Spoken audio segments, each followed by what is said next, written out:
So మీరు నేను spiritual warfare గురించి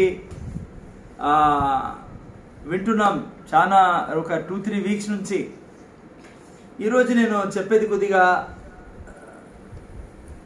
శ్రద్ధగా వినాలా, ఎందుకంటే మీకు నాకు చాలా ఇంపార్టెంట్. మెచ్యూర్డ్ క్రిస్టియన్స్ కోసం ఇది. నేను అందుకనే ఇది చర్చ్ స్టార్ట్ అయిన తర్వాత చెప్తే చాలామందికి పై నుంచి పోవచ్చు. అందుకని మీరు ఆల్రెడీ యొక్క విషయాల్ని ఎరిగి ఉన్న వాళ్ళు కనుక మీకు ఇవి బోధించడం వలన రేపు మనము సేవల్లో ముందుకు వెళ్ళేదానికి, చర్చిని ముందుకు తీసుకెళ్ళేదానికి చాలా సహాయపడుతుంది. సో ఈరోజు నేను చెప్తా ఉండేది సౌండ్ తక్కువ వస్తుంది.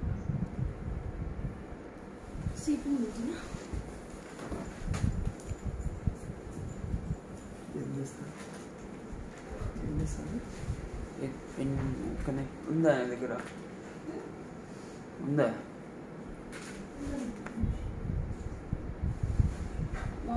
సో పిల్లరా, ఈరోజు నేను చెప్పేది ఏంటంటే ఇంగ్లీష్లో authority comes from the word of God. మనకు అధికారం ఎక్కడి నుంచి వస్తుంది అంటే మన చేతుల్లోకి దేవుని వాక్యం నుంచి. లేకుంటే ఇట్లా కూడా రాయొచ్చు, అథారిటీ కమ్స్ ఫ్రమ్ ద లా. దేవుని యొక్క వాక్యము దేవుడు ఒక లాగా పిలుస్తాడు. లా, LAW, లా అంటే చట్టము.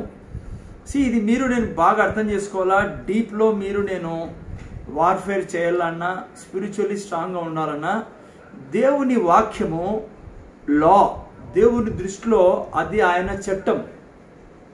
ఇప్పుడు ఎట్లయితే IPC, Indian penal code, like మన దేశము యొక్క చట్ట ప్రకారం అంటాం, చట్టము.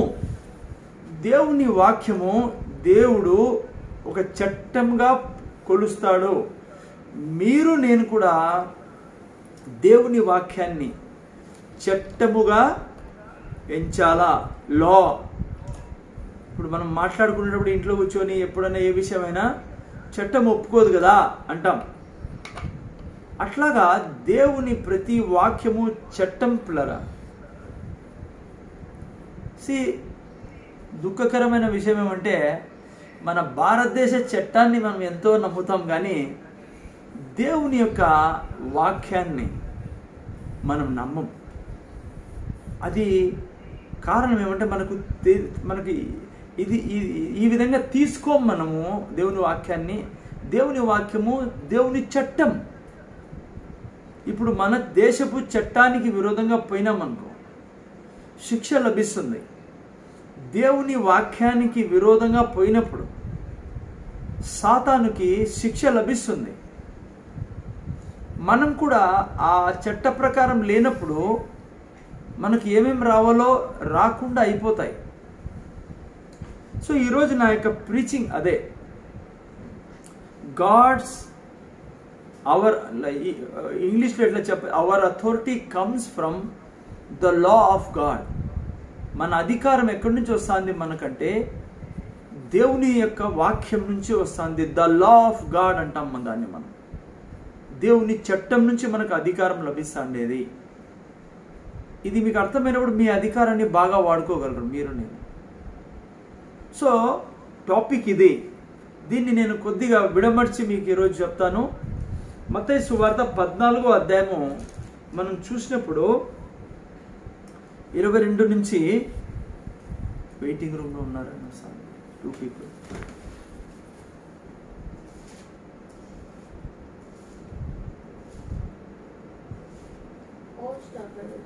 ఓకే, ఇప్పుడు చూస్తే ఈ యొక్క భాగం చాలా ప్రాముఖ్యమైన భాగం కదా, అందరికీ బాగా తెలిసి. ఏంటంటే ఇది యేసు ప్రభు శిష్యులను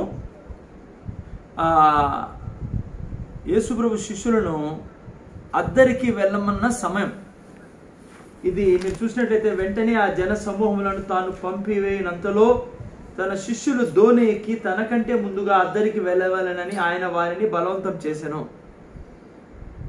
మత్తయి సువార్త 14:23. ఆయన జన సమూహములను పంపివేసి ప్రార్థన చేయుటకు ఏకాంతంగా కొండ ఎక్కిపోయి సాయంకాలం అయినప్పుడు ఒంటరిగా ఉండెను. అప్పటికి దోణె దరికి దూరంగా ఉండగా గాలి ఎదురైనందున అలలు కొట్టబడుచుండెను. రాత్రి 4వ జాము ఆయన సముద్రం మీద నడుచు వారి యొద్దకు వచ్చెను. ఆయన సముద్రం మీద నడుచుట శిష్యులు చూచి తొందరపడి భూతమని చెప్పుకొని భయంతో కేకలు వేసిరి. వెంటనే యేసు ధైర్యం తెచ్చుకుని నేనే, భయపడకూడని వారితో చెప్పాను. మీరు చూస్తే ఈ యొక్క భాగాన్ని చాలాసార్లు చదివింటాం మనం. చాలా అట్లా లైట్గా తీసుకున్నా మాకు తెలుసులే, నీళ్ళ మీద యేసు నడిచాడు. మీరు డీప్గా ఆలోచిస్తే దీన్ని, యేసు ప్రభు నీళ్ళ మీద నడిచి వస్తున్నాడు. యేసు ప్రభుకి ఈ లోకంలో ఏది సమస్య కాదు. ఏదైనా మనకు సమస్య అనిపిస్తూ ఉండదు, కానీ ఆ దేవునికి, యేసయ్యకి ఏది సమస్య లేదు. ఆయనకి సమస్య కాదు, దాని మీద నడిచి వస్తున్నాడు. మనం సమస్య అని బాధపడుతున్నాం, భయపడుతున్నాం. శిష్యులు భయపడుతున్నారు. మరి చూస్తే అక్కడ శిష్యులు ప్రయాణం చేస్తున్నారు పడవలో. దాదాపు బైబిల్ జ్ఞానులు అంటారు 7-8 గంటల నుంచి వాళ్ళు ఇబ్బంది పడుతున్నారని. అయితే యేసు ప్రభు చూస్తే వాళ్ళ ఇబ్బందుల మీద అలా నవ్వుకుంటూ హ్యాపీగా వస్తున్నాడు. మీరు మత్తయి సువార్త, మార్కు సువార్త 6:40 నుంచి చూస్తే ఇంకా బాగా రాయబడింది. చాలా కూల్గా వస్తున్నాడు యేసు ప్రభు. ఏదో భయపడి పరిగెత్తుకుంటా ఏదో అయిపోతుందని రాలేదు, కానీ చాలా కూల్గా నీటి మీద నడుచుకుంటూ వస్తున్నాడు. ఎందుకంటే మన సమస్యలు ఆయనకు సమస్యలే కాదు. ఎందుకంటే ఆయన సామర్థ్యం గలవాడు, అన్ని దానిల మీద అధికారం కలిగిన వాడు. శిష్యులు అరుస్తున్నారు, మేము చనిపోతున్నాం. ఆయన చాలా కూల్గా. మీరు నేను ఏమర్థం చేసుకోవాలంటే, ఎప్పుడు ఈ పిక్చర్ మీ మైండ్లో ఉండాలా. ఆయనకు ప్రతిదీ చిన్నది. ఆయన మన సమస్యలన్నీ చాలా చిన్నవి. ఆయన చాలా కూల్గా ఉంటాడు. నేను కూడా కూల్గా ఉండాలనేది మనం నేర్చుకోవాలా. ఎందుకంటే మన సమస్యను తీర్చేసేవాడు ఆయన. మనం గాబరా కాకుండా, భయపడకుండా, నా దేవునికి ప్రతి సమస్య సింపుల్. 1000 మంది ముందర కూర్చున్నారా, సింపుల్. నీళ్ళ మీద నడవాలా, చాలా సింపుల్ ఆయనకు. సో నీళ్ళ ద్రాక్షరసం అయిపోయిందా, సింపుల్. లాజర్ చనిపోయాడా, సింపుల్. సో మన ఏ సమస్య కూడా అయ్యో యేసు ప్రభు చేయగలడా అని ఎప్పుడు ఆలోచించకండి. ఆయనకు అన్నీ చాలా సింపుల్. ఆయనకు ప్రతిదీ. 4 రోజుల తర్వాత మనిషిని లేపేవానికి ఏంది నువ్వు చెప్పబోయేది, ఏంది నువ్వు ఏడ్చేది ఆయన ముందర, ఏంది నువ్వు ఆయనకు చెప్పాలనుకుంటున్నావు, ఎందుకు ప్రభువా ఇలా జరిగిందని చెప్పాలనుకుంటున్నావా? ఆయనకి తెలియంది ఏం లేదు, ఆయన చేయలేనిది ఏంది లేదు. సో అటువంటి దేవుడు మన తండ్రి. ఓకే, మీరు చూస్తే నా యొక్క పాయింట్ ఈరోజు ఏంటంటే, నేను చెప్పాల్సింది అథారిటీ, నా అధికారం ఎక్కడి నుంచి వస్తుందంటే వాక్యం నుంచి వస్తుంది. ఆ వాక్యంగా మాత్రమే ట్రీట్ చేయకూడదు మీరు.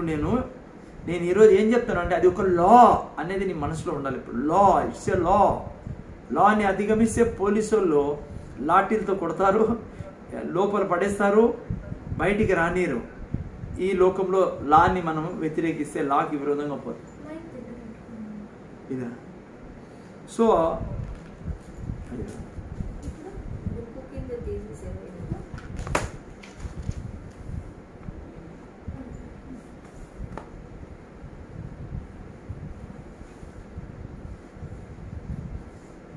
సరిపోయింది. సో సౌండ్ క్లియర్ వస్తుందమ్మా? సౌండ్ తక్కువ ఏమన్నా? ఓకే,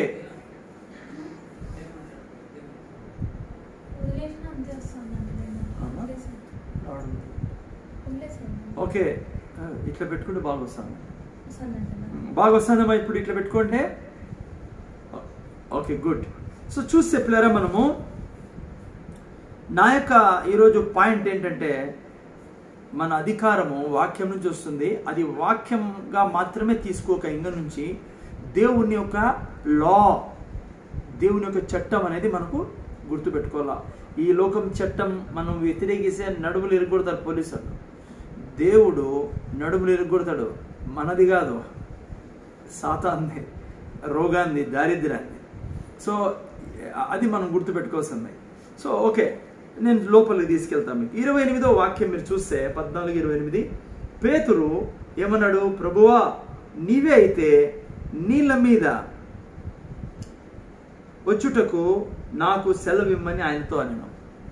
చూసారా, వెంటనే యేసుప్రభు ఏమన్నాడు, మీ బైబిల్ ఏం రాబడింది?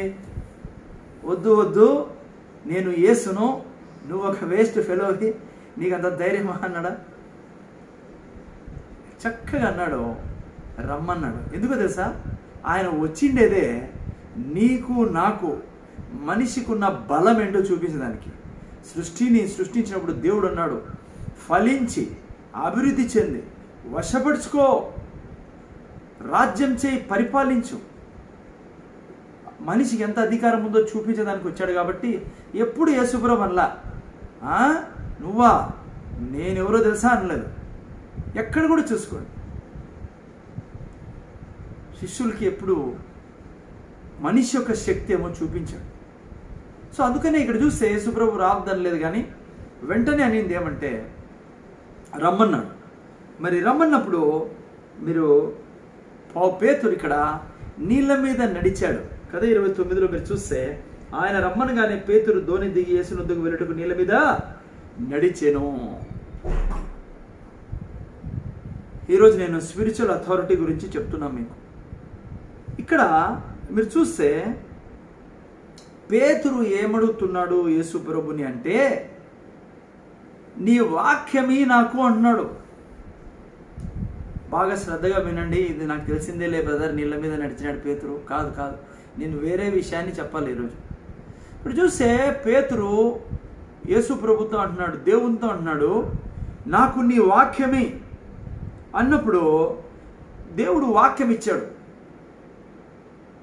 దేవుడు వాక్యం ఇచ్చాడు పేతురుకి. ఏం వాక్యం? కమ్, ఇంగ్లీష్లో రమ్మన్నాడు. మీరు చూస్తే ఇక్కడ యేసు ప్రభు వెళ్ళి పేతురుని ఎత్తుకొని ఓడ నుంచి కింద పెట్టలే, పేతురుని చేయి పట్టుకొని లాగలే. మనం చేస్తాం కదా ఒకసారి, నడుచు, ఏం కాదులే నేను ఉన్నాను కదా నడుచు అని చెప్పి మనం కొంతమంది నడిపిస్తూ ఉంటాం. అది ఏమీ చేయలేరు యేసు ప్రభు. అర్థం చేసుకోవాల్సిన పాయింట్ ఇది ఈరోజు ప్రీచింగ్లో. యేసు ప్రభు ఎత్తుకొని పడవ నుంచి బయట పెట్టలే, పేతురుని లాక్కొని పోలే, దొబ్బలే, ఏమీ చెప్పలే. యేసు ప్రభు చెప్పింది ఏమంటే రమ్మన్నాడు. ఆ మాట వాక్యం ఇచ్చాడు. ఆ వాక్యం ఇచ్చినప్పుడు విశ్వాసముతో పేతురు ఆ వాక్యంలో ఉన్న అధికారాన్ని వాడుకున్నాడు. వాక్యంలో ఉన్న అధికారాన్ని వాడుకున్నాడు. పేతురే దిగి నడవడం మొదలుపెట్టాడు, కానీ యేసు ప్రభు ఏం చేయలే. సో ఇక్కడ ఏం నేర్చుకుంటాం మనం అంటే, మీరు నేను ప్లరా ఎప్పుడైతే దేవుని వాక్యం ఇచ్చాడో ఆ వాక్యాన్ని చేయడం మీ నా బాధ్యత. పేతురు అదే చేసిండేది. పేతురుని యేసు టచ్ చేయలే, తన వాక్యాన్ని ఇచ్చాడు. ఇమ్మంటానట్లే వాగ్దానాన్ని ఇచ్చాడు, మాట ఇచ్చాడు, వాక్యం ఇచ్చాడు. వాగ్దానం ఎలా అన్నా తీసుకోండి మీరు. పేతురు నడవడం మొదలుపెట్టాడు. ఎందుకంటే పేతురుకి నమ్మకం ఉంది, ఆయన వాక్యము, ఆయన ఏం చెప్తున్నాడో అది జరుగుతుందని. అందుకే మునిగిపోయేటప్పుడు మళ్ళా యేసుప్రభుని పిలిచాడు. యేసుప్రభు మునిగిపోయేటప్పుడు కూడా తన్ని లేపాడు.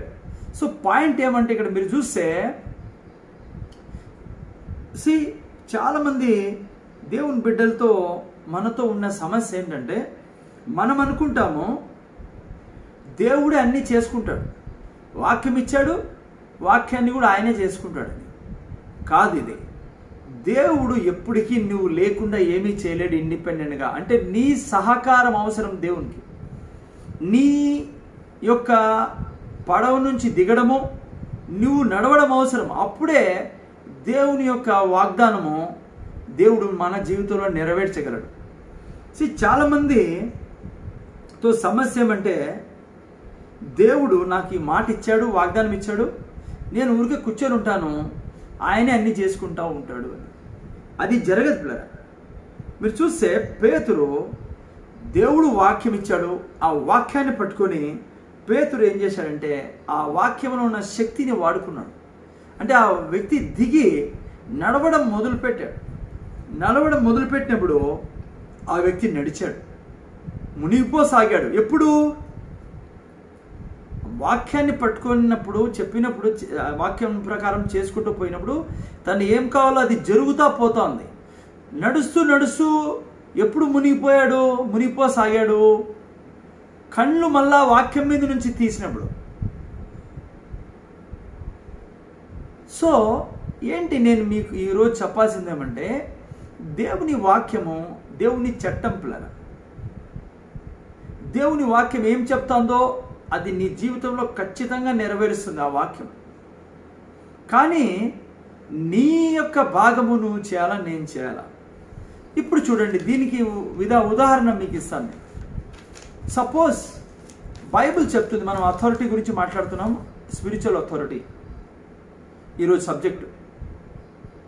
వాక్యము చట్టము, దాని బేసిస్ మీద మనము అధికారాన్ని వాడుకోవాలనేది నేర్చుకుంటాను. ఇప్పుడు చూడండి, దేవుడు మనకు పరిశుద్ధాత్మతో నింపి ఉన్నాడు, వరాలు ఇచ్చి ఉన్నాడు. ఇప్పుడు నువ్వు కూర్చొని ఇంట్లో పరిశుద్ధాత్మ వరాలు ఇవ్వబడిన మనకు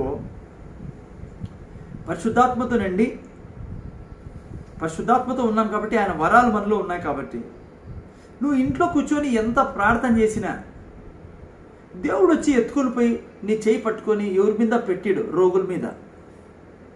దేవుడు వచ్చి నిన్ను ఎత్తుకొని పోయి బోట్లో కదా పేతురు కూర్చున్నప్పుడు ఎత్తుకొని పోయి దయ్యం పట్టిన వాళ్ళ ముందర నిలబెట్టాడు. దేవుడు నిన్ను ఎత్తుకొని పోయి పుల్పిట్ మీద నిలబెట్టాడు. దేవుడు అన్నాడు నీతో, నేను నిన్ను నా ఆత్మతో అభిషేకించా, నువ్వు చేయి, నీకు నా యొక్క వాక్యం ఇచ్చి ఉన్నా రమ్మన్నట్లెట్లన్నా పేతురుకు చెప్పాడు. ఇప్పుడు ఎప్పుడైతే నువ్వు నేను లేచి పిల్లరా దేవునితో ప్రవహించమో, దేవుడు నా జీవితంలో ఏం చేయలేడు. మన జీవితంలో ఉండే పెద్ద సమస్య ఏమంటే, మనం ప్రార్థన చేస్తున్నాం, చాలాసేపు ప్రార్థన చేస్తాం, మనం నమ్ముతాము దేవుడు శక్తిమంతుడని, దేవుడు సామర్థ్యం గలవాడని. కానీ నువ్వు నిలబడి ఎప్పుడైతే నువ్వు ఆ అధికారాన్ని తీసుకొని ప్రయోగించవో, వాడవో, దాన్ని నువ్వు లేచి ఎప్పుడొరకైతే ఆ దయ్యాన్ని గద్దించవో, నీ ఎదుట మనిషిలో ఉన్న దయ్యాన్ని, నువ్వు రోగాన్ని గద్దించవో, నువ్వు ఎప్పుడొరకైతే నీ శక్తిని వాడవో, ఆయన నీతో ప్రవహించలేడు, ఆయన నీతో పని చేయలేడు. నీ భాగము ఆయన భాగం కలవాలి. ఆయన పేతురుతో అన్నాడు, కమ్. బోట్లో పోయి యేసుప్రభు దూరలే, యేసుప్రభు భుజాన్ని ఎత్తుకొని రాలే, అది చేయడు యేసుప్రభు. దేవుడు అది చేయడు. దేవుడు యేసుప్రభుకి శక్తి ఇచ్చాడు. అక్కడ దేవుడు దేవునితో చెప్పడంలే యేసుప్రభు, వాటికి దేవుని శక్తితోనే యేసుప్రభు ఏం చేసినా చేస్తాడు. నువ్వు దేవుని శక్తి మనతో, అదే చేసేది. దేవుని శక్తే మనల్ని నడిపించేది. పేతురు నడిపించేది దేవుని శక్తే. బట్ అట్లా నడిపించదు దేవుని శక్తి. నీలో పరిశుద్ధాత్మ వరాలు బయటికి రావు, నువ్వు ఎప్పుడొరకైతే దాన్ని వాడవు. పెద్ద సమస్య ఏమంటే, ఈరోజు దేవుని బిడ్డల మధ్య వాళ్ళకి ఉన్న అధికారం గురించి వాళ్ళకి తెలియకపోవడం, అదే పెద్ద సమస్య ఈరోజు.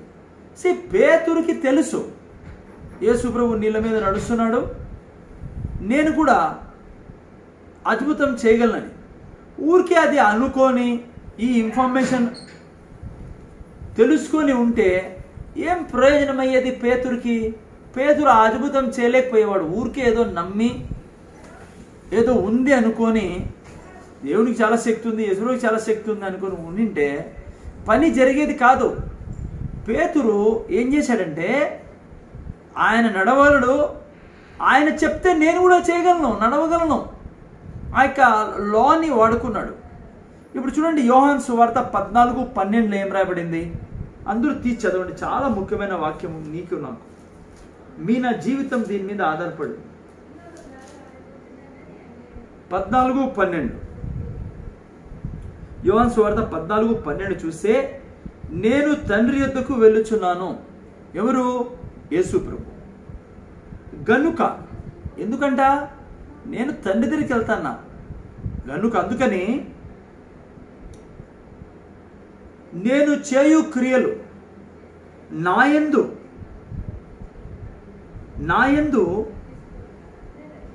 విశ్వాసముంచువాడును చేయును, వాటికంటే మరి గొప్పవి అతడు చేయునని మీతో నిశ్చయంగా చెప్పుచున్నాడు. చూడండి ఎంత స్ట్రైట్ ఫార్వర్డ్ వాగ్దానమో ఇది. ఏమంటుంది బైబిల్? యేసు ప్రభు చేయు కార్యాలన్నీ నువ్వు నేను చేస్తాం. ఇప్పుడు ఇది టాప్ ఆఫ్ ద ప్రామిసెస్. అంటే నువ్వు చచ్చిపోయిన వాళ్ళు లేపగలవని, దయ్యాల్ని తీయగలవని, రోగుల్ని స్వస్థపరచగలవని, నువ్వు ఏమైనా యేసు ప్రభు చేసినది ఏదైనా నువ్వు నేను చేయగలవు. ఇది దేవుడు నీకు ఇస్తున్న లా. కమ్ అని ఎట్లయితే పేతురుతో అన్నాడో, నీకు దేవుడు ఇస్తున్న వాక్యం ఇది.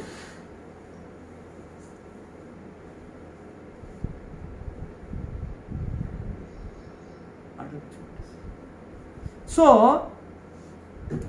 దేవుడు ఇస్తానే వాక్యం ఇది. సో అందుకని పిల్లరా, ఓకే, ఏం నేర్చుకుంటాను? పేతురు కేవలము ఇది తెలుసుకోలేదు, యేసు ప్రభు చెప్పిండేది యేసు ప్రభు చేయగలడు అని మాత్రమే కాకుండా నేను చేయగలను అనేది ఎప్పుడైతే పేతురు నిర్ణయించుకున్నాడో, పేతురు జీవితంలో అద్భుతం జరిగింది పిల్లరా. సో ఊరికే నువ్వు నేను ఏం చేయాలా? ఈ యొక్క వాక్య ప్రకారం మీరు చూస్తే యేసు ప్రభు చెప్పడం వాక్యము, నేను చేయు కార్యములన్నీ మీరును చేయుదురు అన్నప్పుడు, మీరు నేను అనుక్షణము ఎట్లయితే పేతురుని పిలిచారో రమ్మని, ఈ వాక్యం మనకు అదే చెప్తా ఉండేది. పేతురులా చూడు, 12 మంది ఎంతమంది ఉన్నారో మనకు ఫిగర్ తెలియదు, కానీ మరి వాళ్ళు రాలా బయటికి లేచి, ఒక్కడే వచ్చాడు నడుచుకుంటా. అందుకనే ఆ అద్భుతాన్ని తన జీవితంలో రాయించుకున్నాడు. నేను నీళ్ళ మీద నడిచిన వాళ్ళు సృష్టిలో ఇద్దరే, యేసు ప్రభు తర్వాత పేతురు. సో ఈ ఉదయకాలమున నువ్వు నేను చేసిందేమని ఏం చేయాలా? తండ్రి కృతజ్ఞతలు నీకో, దయ్యాల్ని తీసే అధికారము, చచ్చిపోయిన లేపే అధికారము,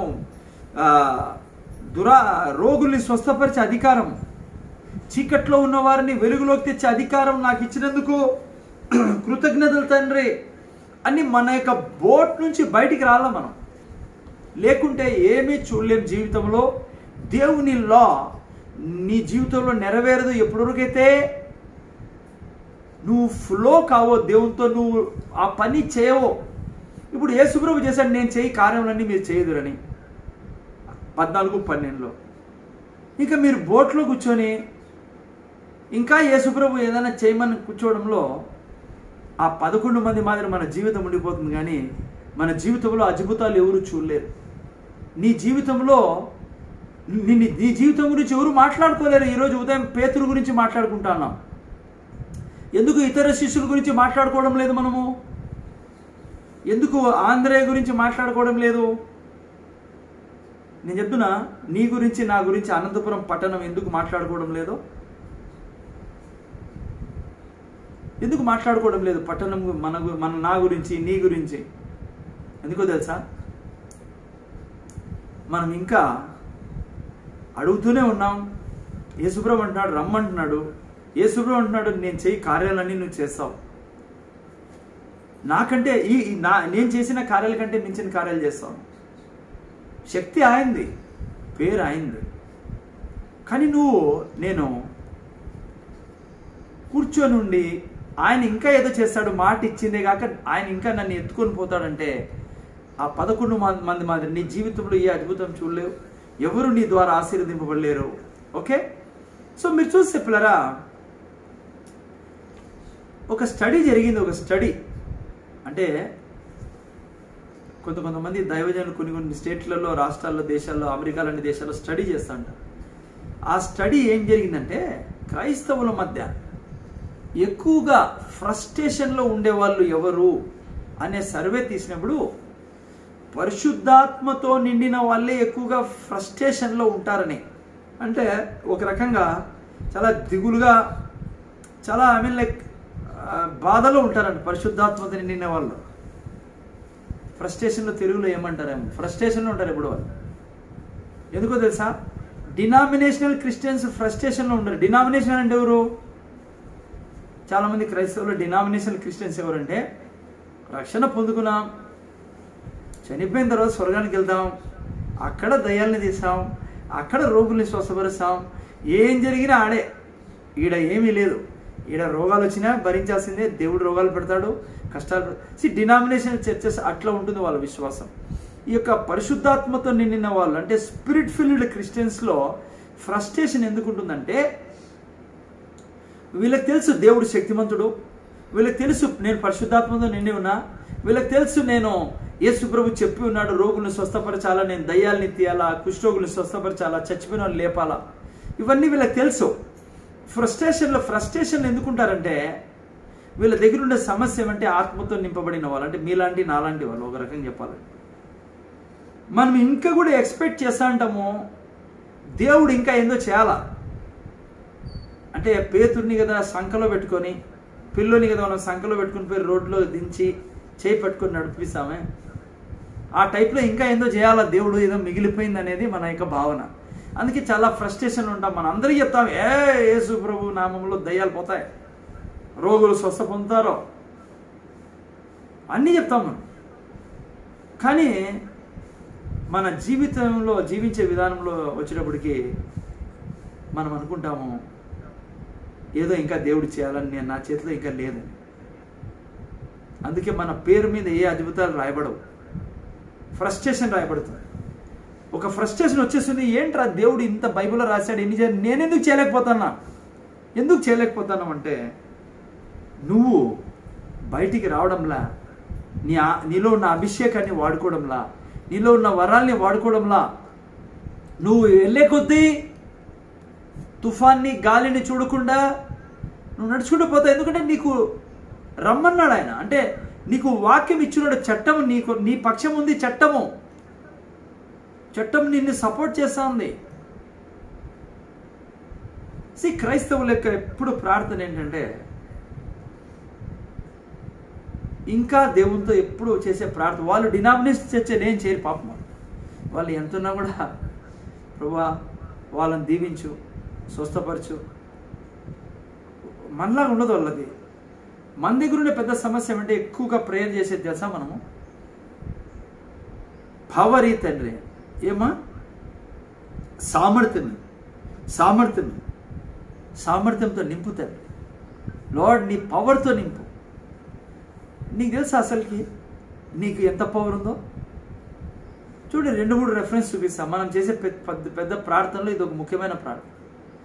సామర్థ్యంతో నింపని. నేను మీకు ఈరోజు చెప్తున్నా, ఏ సామర్థ్యంతో నేను నింపడు దేవుడు. ఎందుకంటే నువ్వు ఆల్రెడీ నిండి ఉండడానికి ఏం నింపుతాడు? చూడండి బైబిల్ చూడండి, ఇంగ్లీష్ బైబిల్ ఎఫెసీయులకు రాసిన పత్రిక మీరు చూస్తే 1వ అధ్యాయం 19-20లో చూడండి మనకి ఎంత పవర్ ఉందో.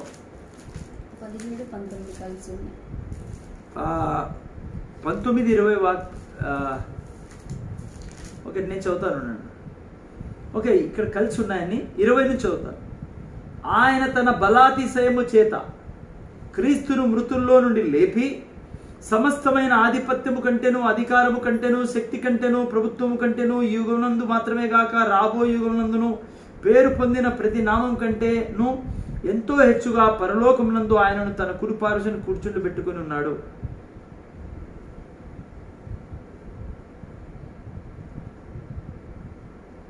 మీరు చూసి ఇంగ్లీష్లో చదువుతాను, నేను ఇది కలిపి పెట్టారు. And what is the immeasurable greatness of his power toward us who believe. చూడండి మన ఎడల ఉన్న శక్తి ఎటువంటిదంటే, according to the working of his great might that he worked in Christ when he raised him from the dead and seated him at the right hand in the heavenly place. యేసు ప్రభుని లేపిన శక్తి మృతుల్లో నుంచి, ఆ శక్తి మనలో పనిచేస్తాను, ఆ సామర్థ్యం మీలో నాలో ఉంది.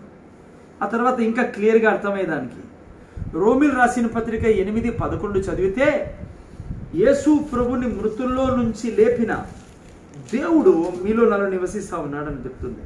మృతులలో నుండి యేసుని లేపిన ఆత్మ మీలో నివసించినడలా, మృతులలో నుండి క్రీస్తేసును లేపిన వాడు చావునకు లోనైన మీ శరీరములను కూడా మీలో నివసించుచున్న తన ఆత్మ ద్వారా జీవింపజేయు. టోటల్గా చెప్పాలంటే మీరు చూస్తే ఇంకో వాక్యం మీకు క్లియర్గా అర్థమవుతుంది. గలతీ 2:20లో పౌలు ఏమన్నాడు తెలుసా? బ్రతుకుచున్నవాడు నేను కాదు, నా యందు క్రీస్తు నివసిస్తున్నాడు. మన దగ్గర ఉన్న పవర్ ఎట్లాదంటే, యేసు ప్రభులో ఉన్న పవర్ అంతటిని మనకి ఇచ్చి ఉన్నాడు. యేసు ప్రభులో ఉన్న పరిశుద్ధాత్మ దేవుడు ఈరోజు మీలో నాలో ఉండి, అందుకే 1 యోహాను 4:17 ఏమనింది? యేసు ప్రభు ఏమై ఉన్నాడో మీరు నేను అదే ఉన్నాం. మన యొక్క ఆత్మీయ స్టాండర్డ్, నేను బాడీ గురించి మాట్లాడడంలా. బాడీలో ఆయన మీకంటే తెల్లగా ఉండొచ్చు, నాకంటే తెల్లగా ఉండొచ్చు, మీకంటే ఎత్తుగా ఉండొచ్చు, నాకంటే ఎత్తుగా ఉండొచ్చు. ఎవరు? యేసు ప్రభు. మీకంటే అందంగా ఉండొచ్చు, నాకంటే అందంగా ఉండొచ్చు బాడీలో. స్పిరిట్లో మాత్రము మనము ఆయన ఒకటే, ఆయనకు పుట్టి ఉన్నాం కాబట్టి. ఎంత పవర్ ఉంది చూడండి మనకు. రెండవది, మనం ఎప్పుడు ప్రార్థన చేసేది ఏం తెలుసా? విశ్వాసమే, విశ్వాసమే, విశ్వాసమే. నేనైతే ఎన్నేళ్ళు ప్రార్థన చేశాను.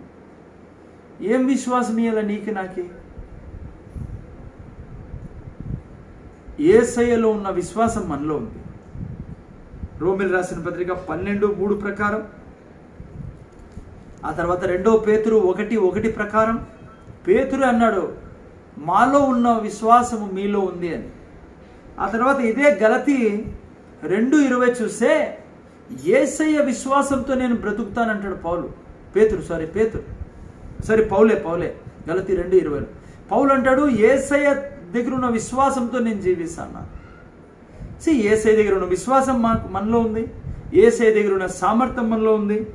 ఇంకా అభిషేకం, 2 అభిషేకం, 3 అభిషేకం. ఒక ఆయన అంటున్నాడు, నా మీటింగ్లు రండి, మీకు 3 అభిషేకం.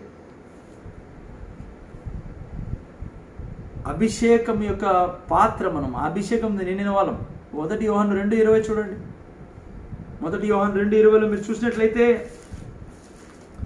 ఏమని రాయబడింది అక్కడ? మరి అయితే మీరు పరిశుద్ధుని వలన అభిషేకం పొందిన వారు గనుక సమస్తమును ఎరుగుదురు. నిజంగానా? మనం అన్ని ఎరుగుదామంట, అన్ని తెలుసంట మనకి. నిజంగా మన ఆత్మకు అన్ని తెలుసు. మనం దాన్ని మైండ్లోకి తేవాలా. యోహాను సువార్త 1:16 ప్రకారం ఫుల్నెస్ ఆఫ్ గాడ్, దేవుని సంపూర్ణత మనలో ఉంది.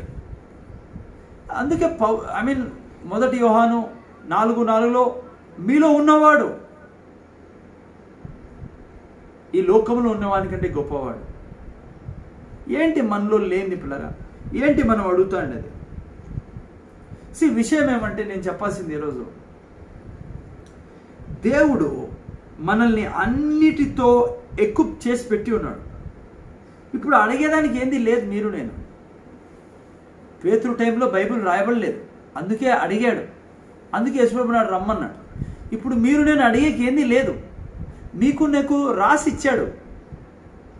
నీ కొరకు నా కొరకు ఆయన వాగ్దానాలన్నీ, ఆయన చట్టాన్ని, ఆయన వాక్యాన్ని. మీరు నేను ఇప్పుడు ప్రార్థన చేసి అడిగేదానికి ఏంది లేదు. కానీ నేను చేయాల్సింది ఏమంటే, నమ్మి ఆ విజయాన్ని చేజెక్కించుకోవాలి మన చేతుల్లోకి. ఇంకోటి తెలుసా, క్రైస్తవుడు విజయం కోసం పరిగెత్తడం లే. క్రైస్తవుడు విజయంలో పుట్టినాడు, విజయంతోనే పుట్టినాడు. 8:31 రోమిల్ రాసిన పత్రిక 8:37 చూస్తే ఇంగ్లీష్లో ఏం రాయబడింది అంటే, వీఆర్ మోర్ దెన్ ఏ కాన్క్వరర్స్ అని రాయబడింది.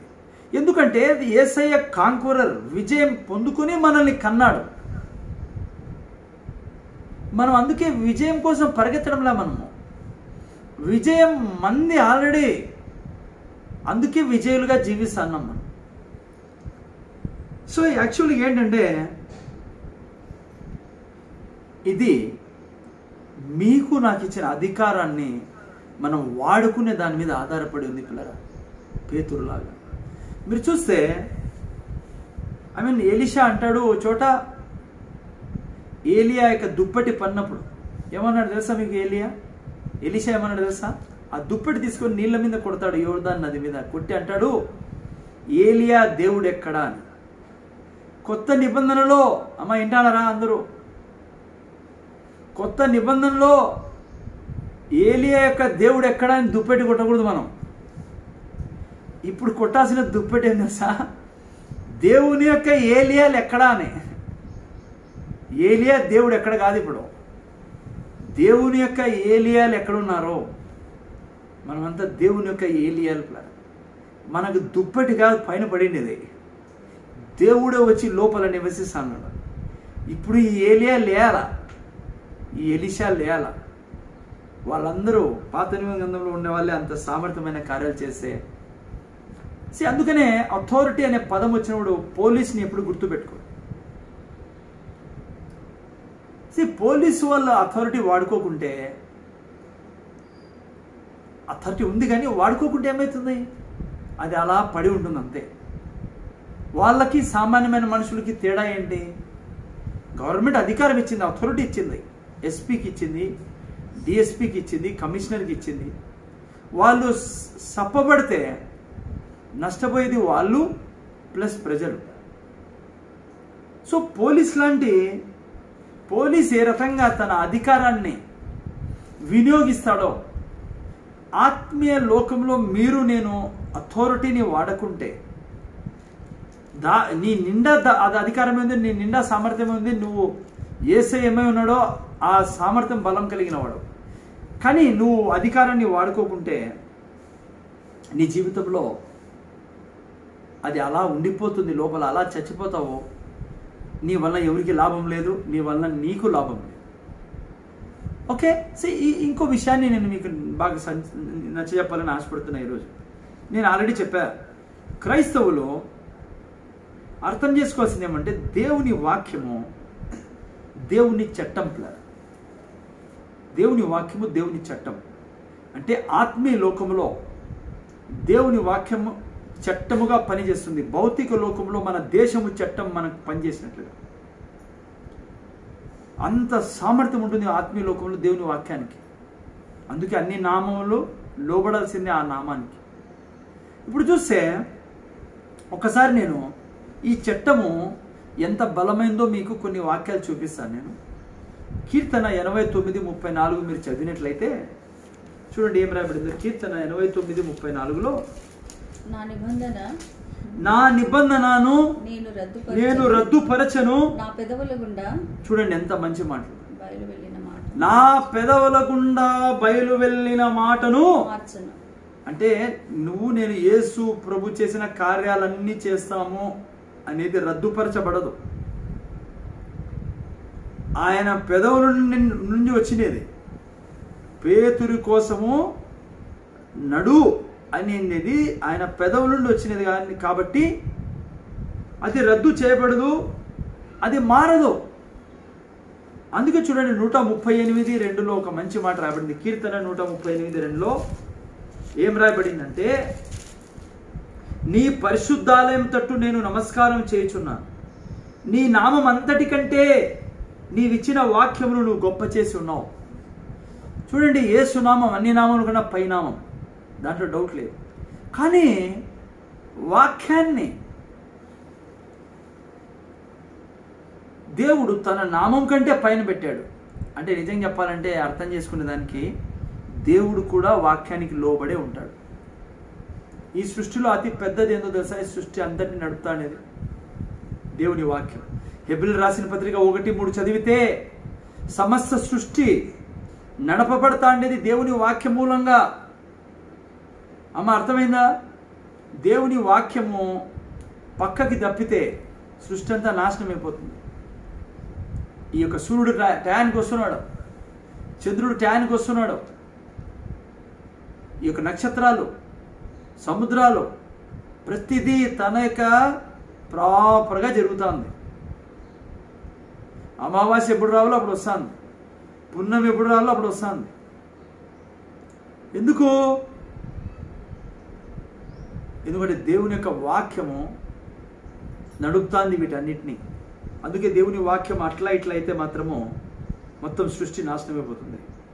సో అందుకనే వినండి, దేవుని వాక్యము దేవుని లోపల అక్కడి నుంచి మనకు అధికారం లభించింది. ఇప్పుడు పోలీసు వాళ్ళకి అధికారం లభించింది ఎక్కడి నుంచి? వాక్యంలో నుంచి, అదే చట్టంలో నుంచి. ఏ చట్టము? భారతదేశ చట్టంలో నుంచి. మనకి ఎక్కడ నుంచి అధికారం లభించింది? దేవుని వాక్యంలో నుంచి. ఎందుకంటే అది ఆయన చట్టం. చాలామంది అంటుంటారు ఈ కరోనా టైంలో, ఎందుకు బ్రదర్ వాళ్ళు చచ్చిపోయి, ఆయన ఎందుకు చచ్చిపోయినాడు? ఆయన చర్చికి వెళ్తాడు, ఆయన ప్రార్థన చేస్తాడు, ఆయన మరి చాలా భక్తిపరుడు, మరి వాళ్ళు చాలా మంచివాళ్ళు బ్రదర్.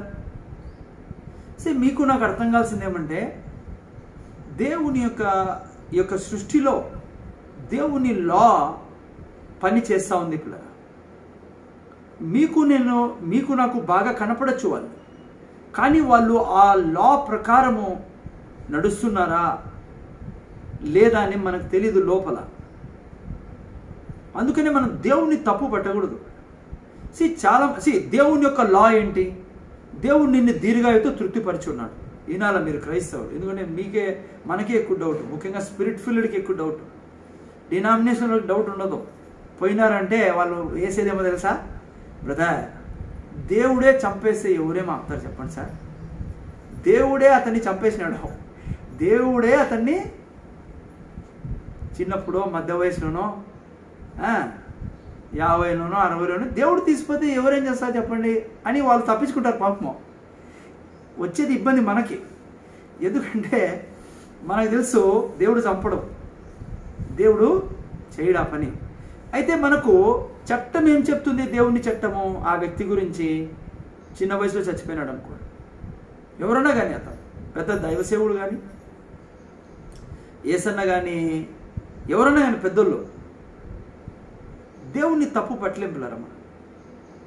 పెద్ద పెద్ద దైవజనులు, మన టీబీ జోషువా, నాకు అంత పరిచయం లేదు, ఆయన అంత తెలీదు నాకు ఆయన గురించి, విన్నా పెద్ద దైవజనుడు చనిపోయినాడని, 57 సంవత్సరాలు. నేను ఎందుకు ఈ మాట చెప్తున్నానంటే, నేను దేవుణ్ణి తప్పు పెట్టలేము, ఎందుకంటే దేవుని లా సృష్టిలో జరుగుతూ ఉంది. ఆ లాకి విరుద్ధంగా పోతే మనం బ్రతకం. నేను పోయినారు వాళ్ళు అనడంలే. మీరు చూడండి 91:16 ప్రకారం, కీర్తన 91:16 ప్రకారం దేవుడు మనల్ని దీర్ఘాయువుతో తృప్తిపరిచి ఉన్నాడు. మారదేది అమ్మ, మారదు.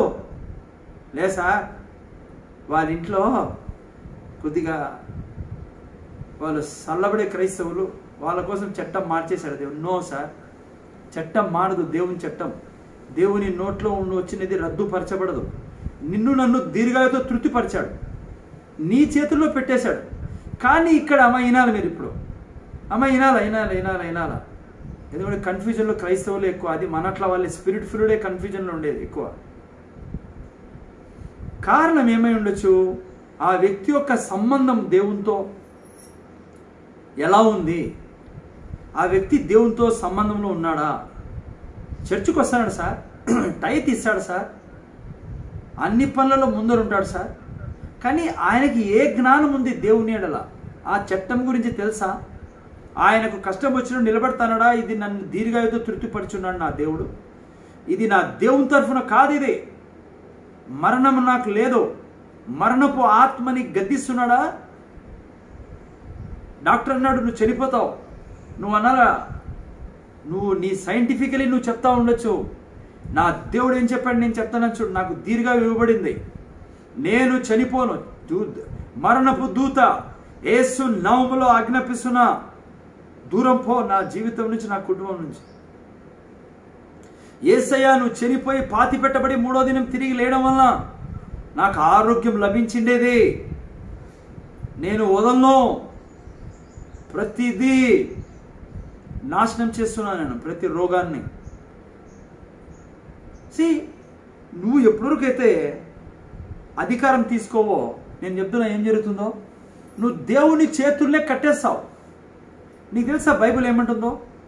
మనం దేవుణ్ణి లిమిట్ చేయొచ్చు, దేవుణ్ణి ఒక చోట లిమిట్ చేసి పెట్టేయచ్చు మన జీవితంలో ఏం పని చేయకుండా.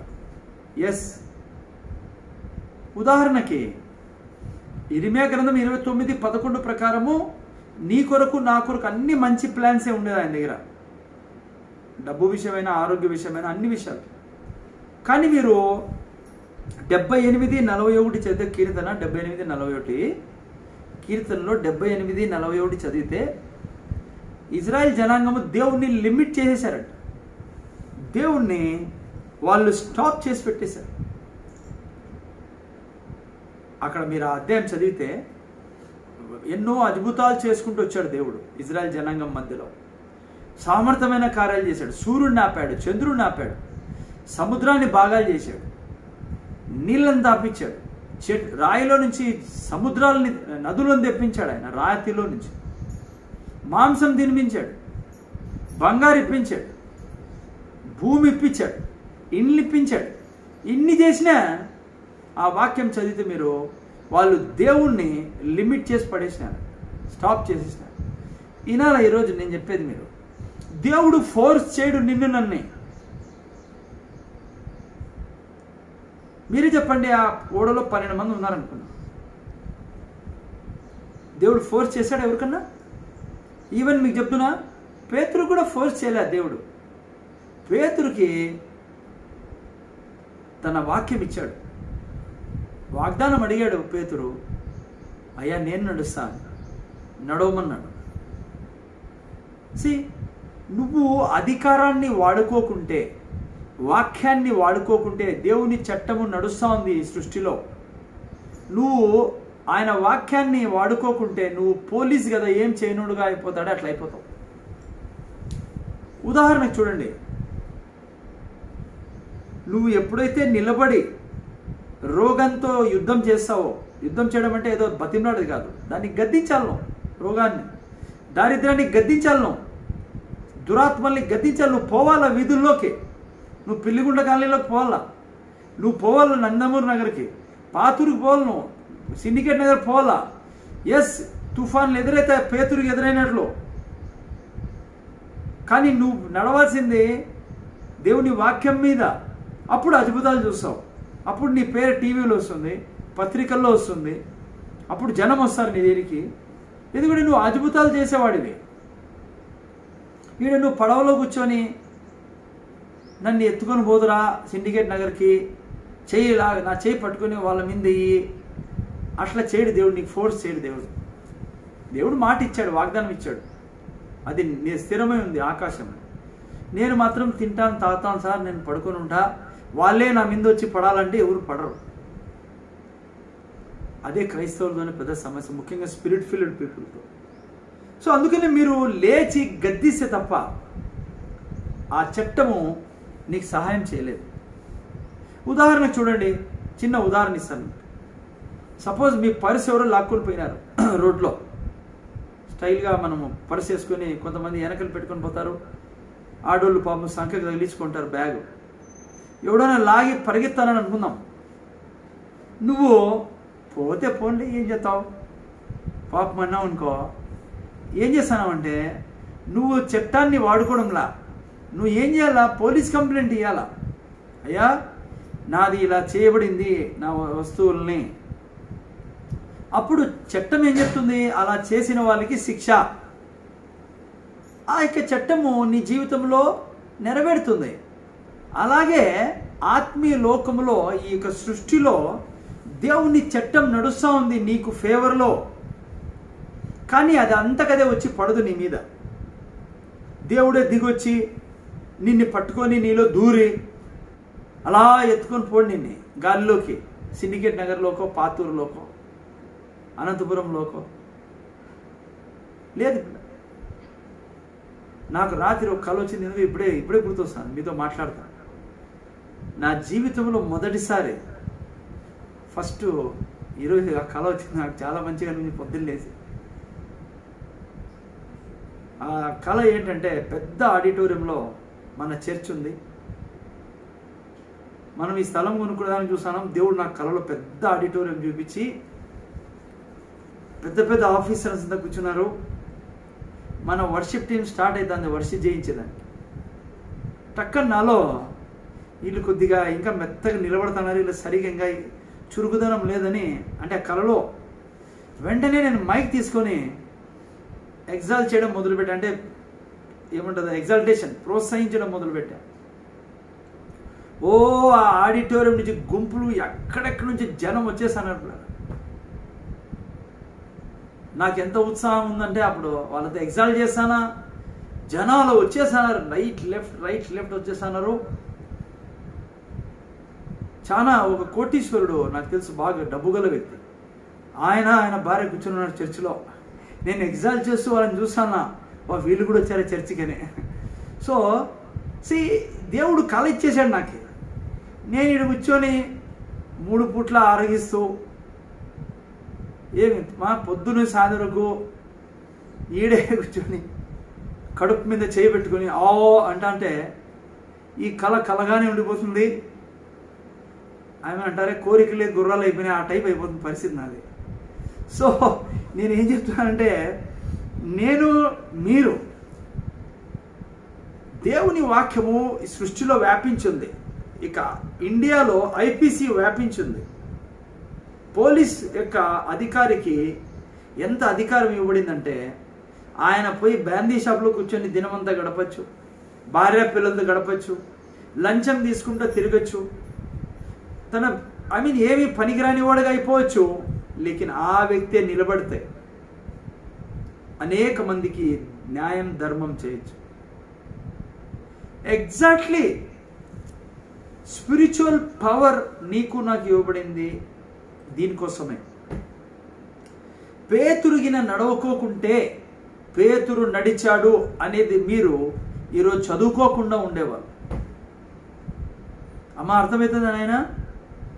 మానేయండి ఈ యొక్క అలవాటుని. పేతురు, యోహాను, పౌలు ఏదో పెద్దది ఉండే వాళ్ళకి మాకంటే వాళ్ళు చాలా ఎట్లా తయారు చేసి పెట్టినారంటే క్రైస్తత్వాన్ని. కొంతమంది అపోస్తుల కాలం అయిపోయా, వాళ్ళు అపోస్తులు, వాళ్ళు మోసే, ఆయన అబ్రహాము, ఈమె సారా, ఆమె ఎస్తేరు, నువ్వెవరు? నేను గిస్తేరని. అంటే ఏంది లేదు నా దగ్గర. చూసారు ఎట్లా తయారైందో? ఏమి ప్రపంచం ఇట్లా తయారైపోయా. ఆయన వాక్యము ఆకాశంలో స్థిరమైంది, అది తను మార్చని అంటున్నాడు ఆయన. జాగ్రత్త వినండి. దేవుని యొక్క వాక్యము, దేవుని యొక్క లా, చట్టం. మీకు నిన్న వారం కూడా చెప్పా, కొద్దిగా నేను సంజాయిస్తాను. లా అంటే ఏంటి? లా ఇప్పుడు ఆత్మీయ లోకంలో అనేక లా ఉన్నాయి, భౌతిక లోకంలో కూడా అనేక లాస్ ఉన్నాయి. లా LAW అంటే అది పోలీస్ లా కాకుండా ఫిజికల్ లాస్ అంటారు దాన్ని. ఒకవేళ తెలుగులో ఏమంటారు దాన్ని? గ్రావిటేషనల్ లా, గురుత్వాకర్షణ సిద్ధాంతం. ఈనండి కొద్దిగా నేను మీకు 2 నిమిషాలు టైం ఎక్కువ తీసుకొని ఈరోజు జల్దీ ముగించాను. ఇప్పుడు వినండి జాగ్రత్తగా. లా ఆఫ్ గ్రావిటేషన్ ఏం చేస్తున్నది? ఏదైనా పైకి పోనిది కిందికి లాగుతుంది. అది జరుగుతూ ఉంది సృష్టిలో. మీరు చూడండి, విమానాలు ఎందుకు పోతాయి అంటే గురుత్వాకర్షణ శక్తి పనిచేయడం లేదా? లేదు, విమానాల్ని బాగా లాగుతాయి, కానీ దాంట్లో ఎత్తబడే నియమం పనిచేస్తుంది. ఈ 2 నియమాలు ఎప్పుడు జరుగుతూనే ఉంటాయి సృష్టిలో. అర్ధరాత్రి అయినా పగులైనా, కాల్సిన రాత్రి 12 గంటల మిద్ది మీద నుంచి దుంకండి, అప్పుడు కూడా పని చేస్తూ ఉంటుంది అది లా. అయితే ఈనండి జాగ్రత్తగా, మీరు ఎప్పుడైనా విమానం పడిపోయింది మీరు చూడండి, విమానం పడిపోయినది కారణము ఎత్తబడే నియమం పనిచేయాలి, అందుకే కిందికి వచ్చేసింది. లేకుంటే గురుత్వాకర్షణ శక్తి ఎక్కువ అందుకే పడిపోయిందని ఎప్పుడు మీరు కంప్లైంట్ వినరు. ఏం కంప్లైంట్ వింటారంటే ఇంజిన్ చెడిపోయిందా, ఏదో డ్యామేజ్ అయిపోయింది అంటారు. అంటే నేనేం చెప్తున్నా అంటే ఈ లా పని చేస్తూ ఉంటుంది పిల్లలు, భౌతిక లాస్ పనిచేస్తా. అట్లాగే ఆత్మీయ లాస్ ఎప్పుడు పని చేస్తూ ఉంటాయి. అర్థమైందమ్మా? ఇప్పుడు చూడండి, ఇంకో లా మీకు చెప్తాను నేను, ఎప్పుడు పనిచేసే లా మన ఇంట్లో. ఫిజికల్ లాస్లో ఎలక్ట్రిసిటీ లా ఇది. ఎలక్ట్రిసిటీ అంటే తెలుసు కదా, కరెంట్. ఇప్పుడు చూడండి, ఉదాహరణకి క్రైస్తవులది ఏమైపోయిందంటే పరిస్థితి, ముఖ్యంగా ఆత్మతో నిండిన వాళ్ళ పరిస్థితి ఎట్లుందంటే ఈరోజు ప్రతిదానికి ఓకే ఇట్లా చెప్తాను. ఉదాహరణకి మా ఇంట్లో కరెంట్ సప్లై ఉంది, పోల్ నుంచి మీటర్కి వచ్చింది, కరెంట్ సప్లై అవుతా ఉంది ఇంట్లో, మీ ఇళ్ళలో కూడా ఉంది. ఇప్పుడు నేను ఫ్యాన్ వేయాల, ఇప్పుడు నేను కరెంటు ఆఫీస్ వాళ్ళకి ఫోన్ చేశాను, వచ్చి మా ఇంట్లో ఫ్యాన్ వేయండి అని, స్విచ్ చేయండి అని. ఏమంటారు వాళ్ళు? వచ్చి మా ఇంట్లో లైట్ వేయండి, బాత్రూంలో స్విచ్ చేయండి అంటే ఇది జరుగుతుందా? కానీ చాలామంది క్రైస్తవులు చేస్తాను ఇది ఇదే రోజు. దేవుని చట్టము, దేవుని లా, స్పిరిచువల్ లాస్ సృష్టిలో ఆవరించున్నాయి, మన జీవితంలో ఆవరించున్నాయి, మన ద్వారా జరిగేదానికి అన్ని దేవుడు ఇచ్చేశాడు. కానీ మనం ఏం చేస్తున్నాం తెలుసా? ఎట్లయితే కరెంట్ ఆఫీస్ వాళ్ళకి ఫోన్ చేస్తామో మనం దేవునికి ఫోన్ చేస్తున్నాం ప్రతిసారి. ప్రభువా వచ్చి స్వస్థపరచు, వచ్చి దయ్యాల్ని తీ, ప్రభువా వచ్చి మాకు ఇది చేయి అది చేయని. ఇప్పుడు నేను కరెంట్ ఆఫీస్ వాళ్ళకి ఫోన్ చేస్తే నవ్వుతారు కదా వాళ్ళు. అందుకే క్రైస్తవుల ఇళ్లలో జీవితాల్లో పనులు జరగవు. ఎందుకంటే మనము లా అర్థం చేసుకోండి. ఉదాహరణకి నేను చెప్తాను చూడండి. నాలుకలో జీవ మరణం ఉంది, అది లా, ఆత్మీయ లా, అది దేవుని చట్టం. అది ఇప్పుడు నువ్వు కూర్చొని నేను డాక్టర్ చెప్పినాడు ఇది బాగా కాదంట, ఇంకంతేనంట అంటే నువ్వు ఏం చేస్తున్నావు అంటే లాని వాడుకుంటా ఉన్నావు. కానీ సమస్య ఏమంటే నీ పక్షంగా వాడుకోవడంలా. ఉదాహరణ చూడ, డబ్బుల గురించి లా ఏంటంటే దేవుని లా, ఈయుడి మీకు ఇవ్వబడును, అది మీ కుదిలించి పొంగి దిగజారినట్లు మీ ఒళ్ళో వేవి. ఇది లా. ఇది నువ్వు అనుకోవచ్చు ఏదో పాస్టర్ చెప్తానలే, నో, ఇది లా. ఇప్పుడు ఎవరైనా అన్నారనుకోండి, ఒక రైతు అన్నాడు అనుకోండి, పంట వచ్చినాక అది కోసుకున్నాక మళ్ళీ విత్తనాలు వేస్తాను అని, అది జరిగే పనేనా? విత్తనాలు వేస్తేనే పంట వచ్చేది. అందుకే గలతీ 6:6లో ఏం విత్తుతావో అది కోస్తావని రాయబడింది. సో ఇది దేవుని లోపల మీరు నేను చేసినప్పుడు ఈ లా యొక్క ఆనందాన్ని మనం అనుభవిస్తాం. ఇదే ఇంకా ముఖ్యమైన లా చెప్తానండి, మనకు చాలా అవసరమైంది. నువ్వు ఏం ఆలోచిస్తావో అది నిన్ను కంట్రోల్ చేస్తుంది అనేది ఒక లా, ఆత్మీయ లా, స్పిరిచువల్ లా. ఇది ఏం విత్తుతావో అది కోస్తావు అనేది స్పిరిచువల్ లా. ఆ తర్వాత ఏం మాట్లాడతావో అది తింటావు అనేది స్పిరిచువల్ లా. ఇది ఏం ఆలోచిస్తావో అలా నీ జీవితం ఉంటుంది అనేది స్పిరిచువల్ లా. సామెతల గ్రంథం 23:7లో ఇంగ్లీష్లో, as man thinketh in his heart so is he. అంటే ఇంకోటి రోమిల్ రాసిన 8:6లో ఏం రాబడింది?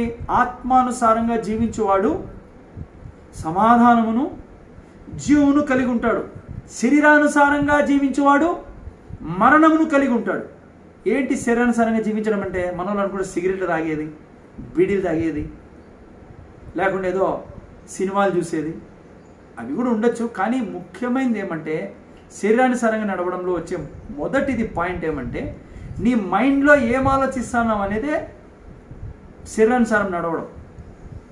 అంటే నీ మైండ్లో నువ్వు ఎప్పుడు కూడా దేవుని వాక్యాన్ని ఆలోచిస్తా అంటే నువ్వు ఆత్మానుసారం నడుస్తున్నావు. నువ్వు మైండ్లో ఎప్పుడు ఇంకొకరి గురించి చెడు, వాళ్ళు అట్లా చేసినారు, వీళ్ళు ఇట్లా చేసినారు, అవి పెట్టుకుంటా ఉంటే వస్తాయి. అవి నాకు చాలా వస్తూ ఉంటాయి.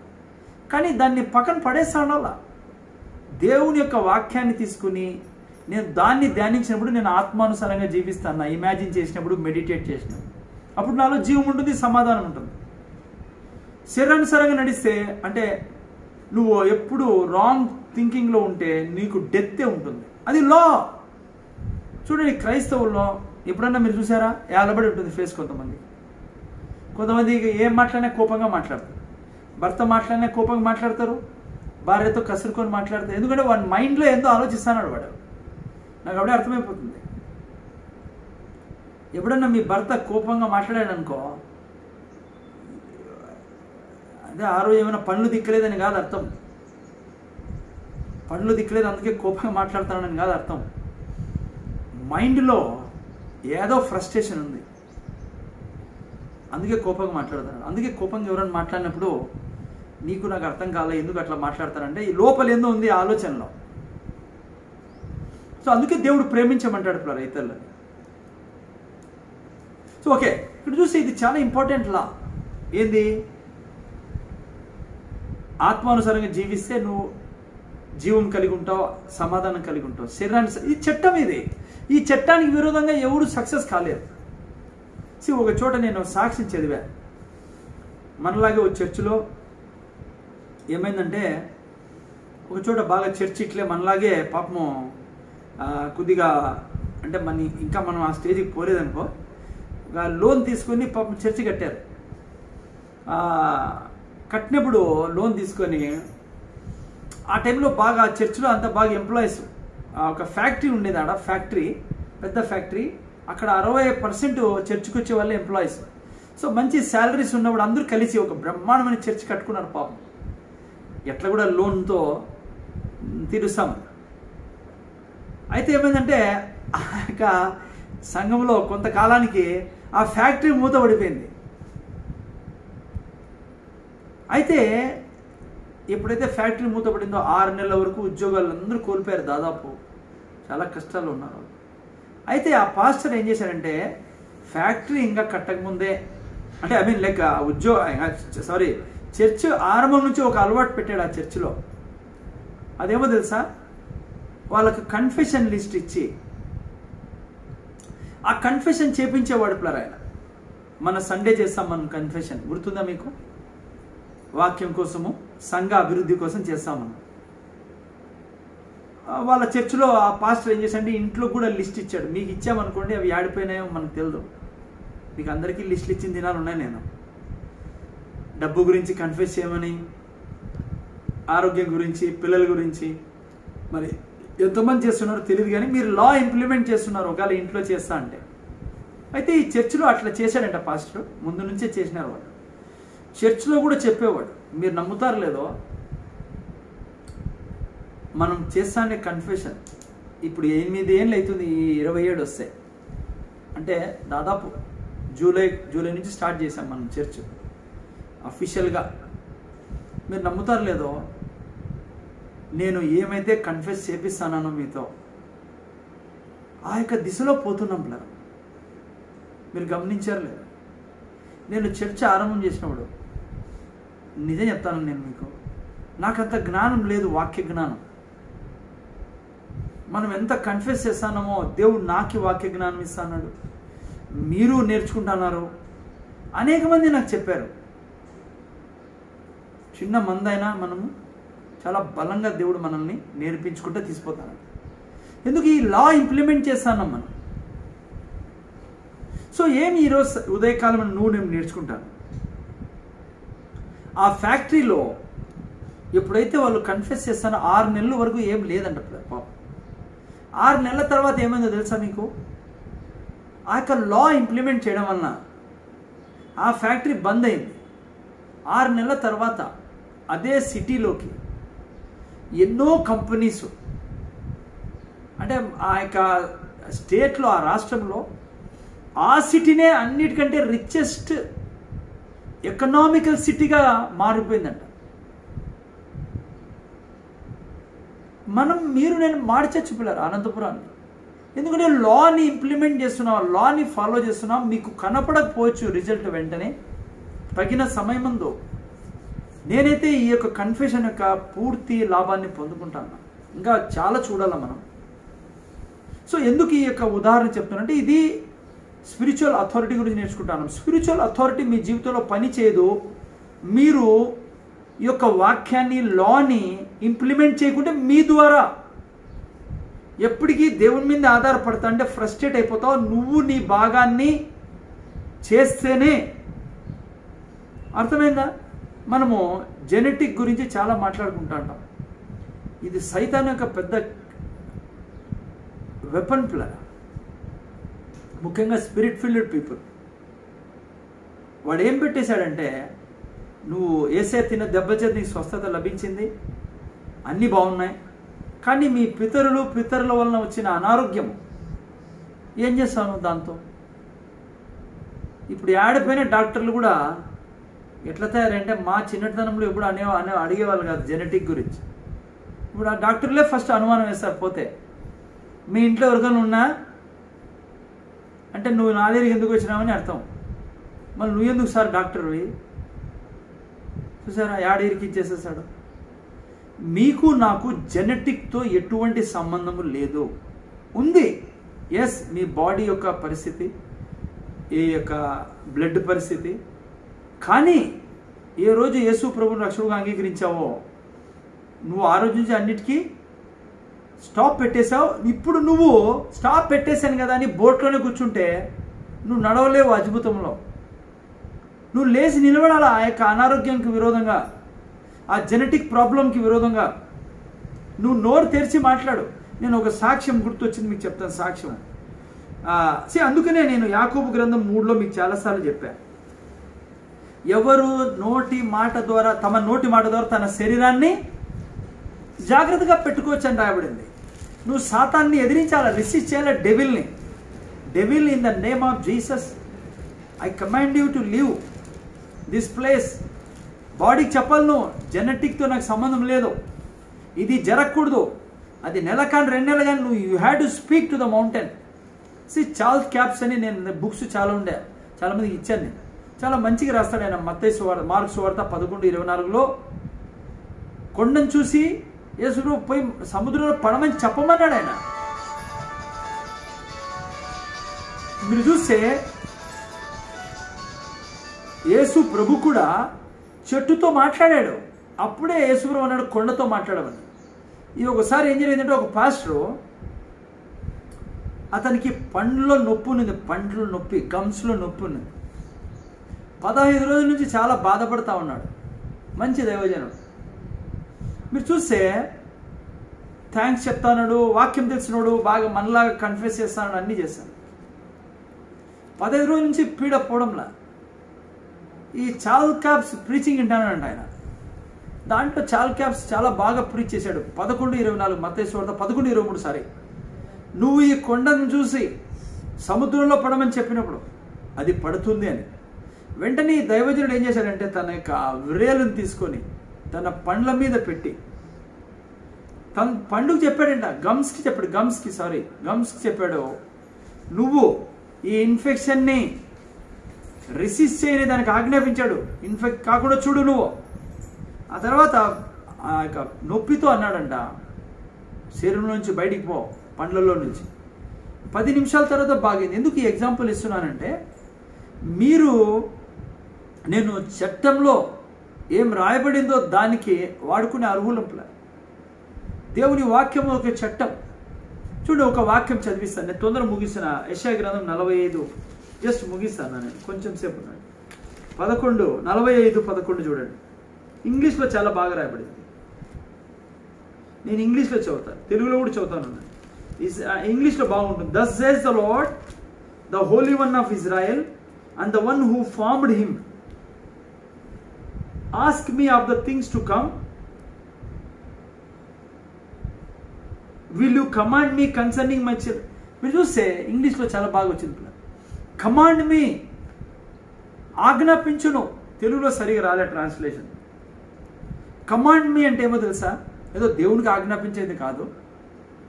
కమాండ్ మీ అని దేవుడు ఎందుకు అన్నాడంటే, 2 పేతురు 1:3 ప్రకారము భక్తికి జీవం కావాల్సినవన్నీ మనకి ఇచ్చేశాడు దేవుడు. ఏది దాచుకోలేదు దేవుడు, అన్నీ ఇచ్చేశాడు యేసు ప్రభుతో పాటు. ఆరోగ్యము, సమాధానము, శాంతి, డబ్బులు, గిబ్బులు అన్నీ మన చేతికి వచ్చేసేపులారు. దేవుని చట్టం ఏం చెప్తుందంటే, నాకు పుట్టిన వాళ్లకు ఇవన్నీ 2 పేతురు 1:3లో ఏం రాబడింది? భక్తికిని జీవంలో కాల్సినవన్నీ ఇస్తాడు కాదు, స్వర్గానికి పోయినాక ఇవ్వబడ్డాయి, హ్యాస్ గివెన్. ఇప్పుడు చూడండి, నేను కమాండ్ చేయడం అంటే దేవుడు నాకు ఆల్రెడీ ఇచ్చేశాడు కాబట్టి కమాండ్ చేయడం అంటే దేవుడిని కమాండ్ చేయడం కాదు. దేవుడు నాకు ఇచ్చేశాడు అని అథారిటీ వాడుకోవడం, వాగ్దానాన్ని నీ నోటితో చెప్పడం. నేను ఇప్పుడే చెప్పా, కరెంట్ ఆఫీస్కి ఫోన్ చేస్తే పనులు జరగవు. కరెంట్ ఆఫీస్కి ఫోన్ చేస్తే పనులు జరగవు. కరెంట్ ఆఫీస్కి ఫోన్ చేసి లైట్ వేస్తురండి సార్, మా ఇంట్లో ఫ్యాన్ వేస్తురండి, కిచెన్లో లైట్ వేయండి అంటే వాళ్ళు ఏమంటారంటే, పవర్ సప్లై ఇచ్చామండి మీకు, మీ ఇంటికి స్విచ్లు వేసుకునే పని మీదే. చాలా మంది క్రైస్తవులు చేస్తాడు ఏమంటే ఇంకా ఉపవాసాలు చేసి డబల్ అనాయింటింగ్, ఇంకా ఉపవాసాలు చేసి ప్రభువా ఈ వ్యక్తిని స్వస్థపరచు, బాగు చెయ్యి, ప్రభువా ఈ సైతాన్ని గద్దించు, ఈ దయ్యాల్ని తీ. నేను చెప్తున్నా పిల్లరా, ఇవన్నీ చల్లవు. నీకు నాకు మార్కు సువార్త 16 ప్రకారం యేసు ప్రభు అన్నాడు, సర్వలోకానికి వెళ్ళి సర్వ సృష్టికి సువార్తను ప్రకటించాలి. మనం సువార్తని ప్రకటించే బాధ్యత మంది. రెండవది దయ్యాల్ని తీ. నువ్వు నేను కరెంట్ ఆఫీస్కి ఫోన్ చేసి ఫ్యాన్ మన ఎట్లుంటుంది, దయ్యాల్ని తీ అంటే దేవునికి ఆయన ఆల్రెడీ చెప్పాడు పోయి దురాత్మల్ని తీమని. నువ్వు ఎప్పుడైతే ఈ పని రోగుల్ని స్వస్థపరచు, నువ్వు చెప్పకూడదు ఇప్పుడు దేవునికి స్వస్థపరచను అన్నాడు. నువ్వు స్వస్థపరచు, నువ్వు ఆరోగ్యంతో నింపు. నీ నోటి ద్వారా లాస్ని ఇంప్లిమెంట్ చేయి, వాక్యాన్ని ఇంప్లిమెంట్ చేయి.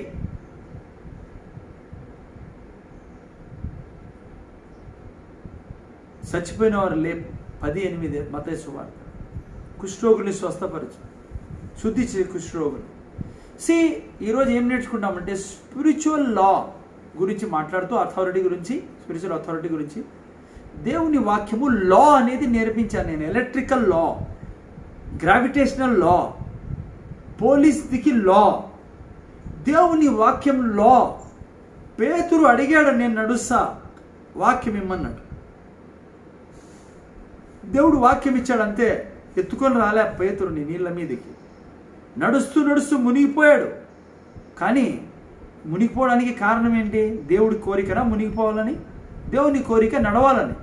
ఎందుకు మునిగిపోసాగాడు? ఎందుకు మునిగిపోసాగాడంటే ఆయన వాక్యాన్ని పక్కన పెట్టి పరిస్థితుల్ని చూశాడు. నువ్వు నేను ఎప్పుడైతే స్పిరిచువల్ లాస్ని పట్టుకుంటామో, స్పిరిచువల్ లా అంటే వాక్యమే స్పిరిచువల్ లా. వాక్యాన్ని మనం తీసుకొని వాడినప్పుడు లాని వాడుతున్నాం, ఫెయిల్ అనేది ఉండదు కదా. చూడండి, ఉదాహరణకి జస్ట్ అట్లా మెన్షన్ చేస్తాను. మీకు తెలిసిన వ్యక్తి 12 ఏళ్ల రక్తస్రావం కలిగిన స్త్రీ. ఆమె ఎంతోమంది వైద్యుల దగ్గర పోయింది, బాగా కాలే. నాకు ఆ వాక్యం చదివినప్పుడు ఏమనిపిస్తుంది తెలుసా మీకు? ఎంతోమంది వైద్యుల దగ్గర పోయి డబ్బులన్నీ ఖర్చు పెట్టుకుందంట ఆమె. మనం డబ్బులన్నీ డాక్టర్లకు ఖర్చు పెడతాం, ఏమన్నా వాపస్ అడుగుతామా?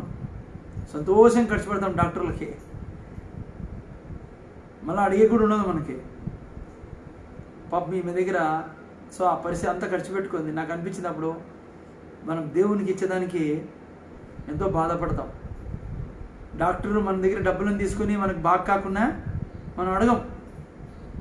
కానీ నేను ఆలోచిస్తాను అంటే పొద్దున దేవుడు ఏమేమి ఇస్తాడు మనకి. కానీ ఏదైనా దేవుడికి ఇవ్వాలంటే మనం ఆలోచిస్తాం. మనం అంటాం కూడా, ఏందో దేవునికి ఇచ్చినాము ఇంకా ఇలా. డాక్టర్కి కూడా అంటామా, ఏందో డాక్టర్కి బిల్లు ఇచ్చినాము కానీ బాగాలే అంటే డాక్టర్కి అడగం కదా పోయి డబ్బులు ఇమ్మని. సో ఓకే, నేను ఊరికే మీకు అట్లా పాయింట్ చెప్తున్నాను. ఓకే, ఈమె అయితే పాపం చాలామంది డాక్టర్లకు ఇచ్చింది.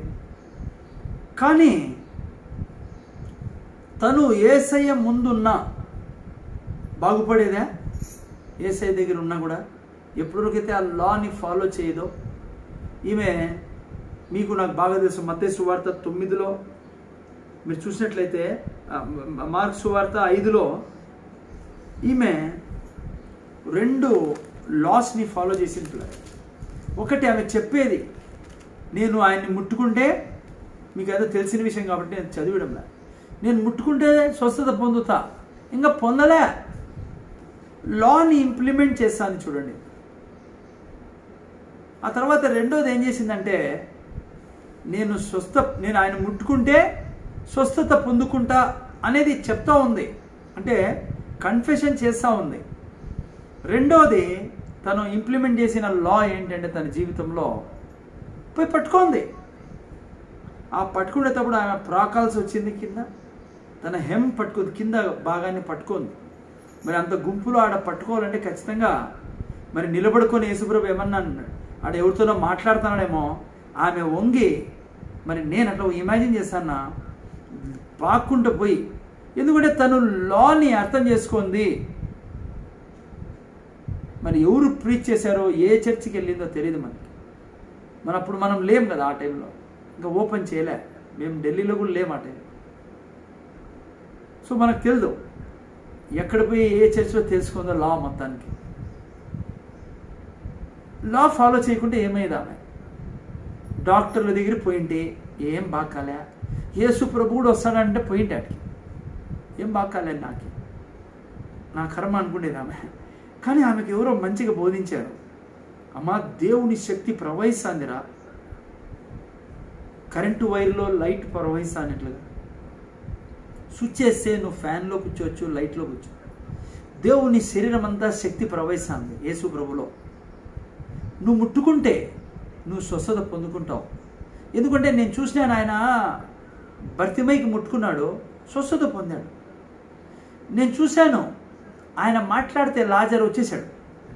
నేను చూశాను ఆ యేసు ప్రభు రోజు ఉమ్ము వేసి మట్టిని కలిపి ఒక గుడ్డోని మీద పెడితే ఆ యొక్క గుడ్డి బాగైపోయినాడు. ఒకరోజు యేసు ప్రభు ఒక గుడిలో సినగోగులో పోయినప్పుడు ఆడ ఒక ఆమె వంగిండే, ఆమె మీద చేపెట్టి లేపుతూనే లేచేసింది అని 12 నెలల రక్తస్రావం గురించి స్టోరీ ఎవరు చెప్పారు. మొత్తానికి లా గురించి ఊరికే తిరుగుతా అంటే గిర్రని సరిపోదు, వెళ్ళిపోయి పట్టుకో ఆయన్ని. ఎట్లా పోతాం సార్, అంత వేల మంది, నువ్వు ఏం చేస్తావో తెలియదు, ఆ పాస్టర్ ఎవరు కానీ మనకు తెలుసు. ఇదిగో నువ్వు ఏం చేస్తావంటే ఎవ్వడు చెప్పొద్దు, చెప్తే నిన్ను కొట్టేస్తారు రాళ్ళేసి, ముందే చచ్చిపోతావు. ఎందుకంటే రక్తస్రావం రోగ్ కాబట్టి. నువ్వు పని చేయి, ఈ రోజు నుంచి కన్ఫెషన్ స్టార్ట్ చేయి. స్టార్ట్ చేసిన తర్వాత ఆయన ఎక్కడైనా దగ్గర దాపు ఊర్లో వచ్చాడనుకో, వెళ్ళిపోయి పని చేయి, ఎట్లా చూసి పట్టుకో అతన్ని. ఆ బట్టలు తాకుతానంటే నీ పరిస్థితి మారిపోతుంది అని అంటాడు. చూడండి, వైర్లో కరెంట్ వస్తాను, నేను స్విచ్ చేయాలి. యేసు ప్రభులో స్వస్థత శక్తి అప్పుడు ఆయన ఉన్నాడు కాబట్టి ఆ వాక్యాన్ని, ఆ యొక్క శరీరాన్ని పట్టుకుంటూనే కరెంట్ కదా పాస్ అయిందో అట్లా పాస్ అయింది ఆమెలో. అంతే పిల్లరా, వాక్యం పనిచేసే విధానం ఏం తెలుసా? ఈరోజు క్రైస్తవులు ఎందుకు ఈ లోకంలో ఏం చేయలేకపోతున్నారంటే అడిగేదే సరిపోయింది, ప్రార్థనే సరిపోయింది, కానీ పేతురులో బయటకు వచ్చేవాళ్ళు లేరురా. బయటకు వచ్చేవాళ్ళు లేకుండా అయిపోయింది ఈ భారతదేశం. అందుకే సాతానికి బాగా అర్థమైంది, మీరు కూర్చొని ప్రార్థన చేసుకుంటానండి, కూర్చొని ఉపవాసాలు చేసుకుంటానండి, బయటికి మాత్రం రాద్దండి. అందుకని బయటికి రాకుండా చేసేస్తాను. మనం చెప్తున్నాం ప్రార్థన చేయాలా, బైబిల్ చదవాలా, కానీ నేను చెప్తున్నా మీకు రహస్యం, నీ జీవితంలో నీళ్ళ మీద నువ్వు నడవాలన్నా, శవాలు లేయాలన్నా, నువ్వు ఇంట్లో కూర్చుంటే పని జరగదు మా మోసపోతావు. ప్రార్థన చేసే వాళ్ళు మన భారతదేశంలో తక్కువ లేరు, బైబిల్ చదివే వాళ్ళు కూడా తక్కువ లేరు. బైబిల్ గంటలు చదివే వాళ్ళు ఉన్నారు. బైబిల్లో ఏ వాక్యం ఎక్కడ రాయబడిందో అడగండి, ఎవరని చెప్తారు. చాలామంది ఉన్నారు అట్లా. ప్రార్థన 8 గంటలు 9 గంటలు చేస్తాను, అలా పని జరగదు. దేవుని వాక్యం ఒక చట్టంలా పని చేస్తాను. మీకు తెలుసా, ఈమె పెద్ద చట్టాన్ని పెట్టేసింది. 12 ఏళ్ల రక్తస్రావం రోగి కొత్త చట్టాన్ని తీసుకొచ్చింది. మీకు తెలుసా? చదివారా బైబిల్లో? ఆమె ఏం చట్టం తెచ్చింది తెలుసా? ఆయన బట్టలు ముట్టుకుంటే స్వస్థత పడే చట్టం తెచ్చింది. ఆ తర్వాత ఏమైందో తెలుసా మీకు? ఎక్కడికి వెళ్ళినా యేసు ప్రభు బట్టలు పట్టుకున్నారు అంత పోయి, ఆయన బట్టలు. నేను చెప్తున్నా, నువ్వు ఒక్కదానివి లేచి అద్భుతాలు చేయడం మొదలు పెడితే అవి జరగడం చూసి ప్రజలు అంటే యేసు ప్రభుని నీ ద్వారా ఫాలో చేసి అందరూ అలా మారుతారు. ఏ చర్చ చేయాల్సిందేమో తెలుసా? ఈ కరోనా అయిపోయినాక నువ్వు నేను బోటు నుంచి బయట రావాలా. అడిగాము, చాలా ఇచ్చేశాడు ఆయన వాగ్దానాలన్నీ. ఇప్పుడు పోయి చేయి పెట్టాలా రోగుల మీద, ఇప్పుడు పోయి దయ్యాలకు ఆజ్ఞాపించాలా. గాలి తుఫాన్లు ఉంటాయి, మునిగిపోతానేమో అనిపిస్తుంది. ఊరికన్నా బోటుని దిగి తినే అనిపిస్తుంది. ఒక్కోసారి అనిపిస్తుంది వాళ్ళే బాగున్నారే, 12 మంది ఆడ కూర్చున్నారు, మిగతా 11 మంది ఎంత బాగున్నారు సార్ వాళ్ళైతే. పొద్దున్న టిఫిన్ తింటారు, మధ్యాహ్నం లంచ్ తింటారు, సాయంత్రం డిన్నర్ తింటారు, యాటికి బయటికి పోరు, బైబిల్ పెట్టుకొని పోరు. మనం చూస్తే సంచులు వేసుకొని తిరుగుతాం, ఎండలో తిరుగుతాం, ఆటోల్లో తిరుగుతాం. ఏంది సార్ ఈ బతుకు? ఆ 11 మంది చూడండి ఎంత బాగున్నారు. వాళ్ళు తెలుగురు పోరు, అయినా బాగున్నారు సార్ వాళ్ళు క్రైస్తవులే. వాళ్ళకేమి ఇబ్బందులు లేవు. ఊరికన్నా కాలు బయటికి పెడితేనే, నేను ఊరికన్నా లేని రిస్క్ తీసుకుంటేనే, వాళ్ళ పిల్లలు చూస్తే బైబిల్ బాగా చదువుకుంటున్నారు, వాళ్ళ భర్త చూస్తే బాగా ఎంత హ్యాపీగా టీవీ ముందు కూర్చి, అసలు ఎందుకు నాకు ఈ కర్మ? పేతురు అట్లా అనుకుంటే ఈరోజు పేతురు పేరులో నీళ్ళ మీద నడిచిన వాడు అని రాయబడేది కాదు. అమ్మా, స్పిరిచువల్ అథారిటీని నువ్వు వాడుకోవాలంటే ప్రార్థన చేయొద్దనను, బైబిల్ చదవద్దనను, అన్నీ నేర్చుకో, కానీ బయటికి పోవాలా మనం.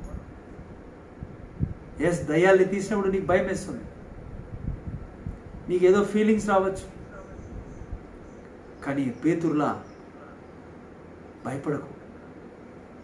నీ ప్రభు నీతో ఉన్నాడు, చేయి పట్టుకునేదానికి. నిన్ను మునిగిపోనీడు.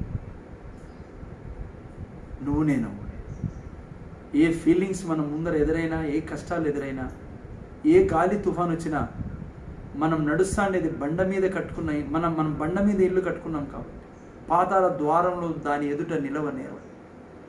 బండ యేసయ్య, వాక్యం, చట్టం. ఈ సృష్టిలో ఏ దయ్యానికి ధైర్యం లేదు ఈ చట్టానికి విరోధంగా చేసి బతికేదానికి. నీ మీద ముందర డ్యాన్స్ చేయొచ్చు, నీకు అట్లా అనిపించవచ్చు ఈ దయ్యం పోవడం లేదా ఈమెలో అని. నువ్వు ఎన్ని కాడద్దు, నెల ప్రార్థన చేసావా చెయ్యి దయ్యం గురించి. పోయినప్పుడంతా గద్దిస్తాడు, పోలేదా నిరుత్సాహపడకు. జ్వరాలు పోవడం లేదా నిరుత్సాహపడకు. క్యాన్సర్తో నువ్వు ప్రార్థన చేసా అంటే చచ్చిపోయినారా, భయపడకు. ఇంకా ఏం చేస్తానా నీకు అనిపిస్తుందా, ఏం పని జరగలేదని పెద్ద అబద్ధం అది. చట్టం పని చేస్తూ ఉంది. వాళ్ళు ఒప్పుకోకపోయిండొచ్చు, శక్తిని వాళ్ళు లిమిట్ చేస్తూ ఉండొచ్చు. అంతా నీ మీద రుద్దుకోవద్దు. వాళ్ళు బాగుపడకపోవడానికి కారణం 70 ఉంటాయి, తెలుసా నీకు. కానీ మనం నిరుత్సాహపడం. వాళ్ళు స్వస్థత పొందుకోనంత మాత్రాన నీలో స్వస్థత వరం లేదని కాదు. దయ్యం పోనంత మాత్రాన దేవుని వాక్యం పనిచేయడం లేదని కాదు. అవి అలా యాక్టింగ్ చేస్తాయి. బట్ నువ్వు పేతురులా కుడి ఎడమ చూడకుండా, అథారిటీ నీకు ఇవ్వబడింది. లా ఇంప్లిమెంట్ అయింది. దేవుని వాక్యమే లా. ఆకాశం నడుస్తుంది, భూమి నడుస్తుంది, సమస్త నడుస్తుంది వాక్యం వల్ల. సో నువ్వు ముందుకు తీసుకెళ్ళినప్పుడు నీ అథారిటీ పవర్ని నువ్వు సక్సెస్ఫుల్ అవుతావు. రేపు వారము తర్వాత కార్యక్రమం మనం చూసుకుందాం. మరి ఇంతవరకు ఈరోజు చాలు. సో స్పిరిచువల్ అథారిటీ గురించి మనం నేర్చుకున్నాం. లాస్ట్లో బోటు దిగడం, నువ్వు అద్భుతం చూడడం నీ చేతుల్లో ఉంది. జీవితం అనే కంఫర్ట్లో నువ్వు పడిపోయి అందరినీ 11 మందిని చూసుకుంటూ ఉన్నావా, పేతురులా అద్భుతం చేయలేవు. ఒకడే అయినా సరే బయటికి వా, వాక్యాన్ని వాడుకో, అధికారాన్ని వాడుకో, మహిమగల కార్యాలు చూస్తాం. ప్రార్థన చేసుకున్నాం. తండ్రి, నీకు వందనాలు చెల్లించుకొచ్చున్నాం. స్పిరిచువల్ అథారిటీ నీ వాక్యమే తండ్రి, మాకు ఇచ్చిన అథారిటీ. నువ్వు యేసయ్య చెప్పి నేను చేయి కార్యములన్నీ మీరు చేస్తారు, మించిన కార్యాలు చేస్తారు. అవును, నీ శక్తి మాకు, మేము ఎప్పుడు చేస్తామో నీ శక్తి మాలో పనిచేస్తుంది, మా ద్వారా పనిచేస్తుంది. విన్న మేమందరము నీ వాక్యం ద్వారా ముందుకు వెళ్ళడానికి కృప చూపు. సమస్త ఘనత మీకు చెల్లిస్తే చేస్తామని అడుగుతున్నాం. ఆమేన్.